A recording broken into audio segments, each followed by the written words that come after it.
SP अफिसाव जोंनि पासपर्टआ pending जादों मानि थाखाय जादों एसआइनाव सोंबाय अब्ला सारमोना जोंखौ बुङो नोंसोर एनडिबिनि थाखाय नोंसोर पासपर्टखौ मोननो हाया बे बाथ्राखौ बुंदों दिनै बुंनो थाङोब्ला जोङो आर्म्स लाइसेन्स होनोब्ला जोङो एनडिबि हिसाबै नोंसोरो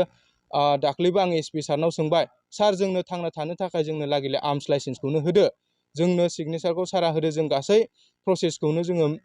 दिरुनजोबना डकुमेन्ट्सखौ जोङो सारनि आखायाव साबमिट होगोन हो होनना बुंबाय नोंसोरो आर्म्सखौ डिप'जिटसो होदों नोंसोरनो आर्म्स लाइसेन्सनि नोंसोरनाव मोन्थाय गैया होनना एसपिआ बुंदों अब्ला जों ओरैबो जाया अब्ला लिस्ट फैयाबा जों जेबो जुदि मोन्थाय मोनाब्ला जों गेजेरावनो जानानै थागोन बेखायनो जाहाथे जोङो सारमोना जुदि खामानिखौ मावना होआब्ला जाहाथे जोङो मोनसे इनडाइरेक्टलि सारमोना जोंखौ आइजिबिनिफ्राय जाहाथे जेबो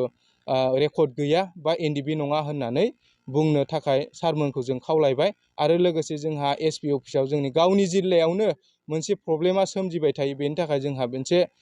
हेडेक गोग्लैनानै थाबाय बेनि थाखाय सारमोना जाहाथे जोङो मोननो हायोब्ला जोंनि गोसोआव मोजां मोनगोन गोजोन्थों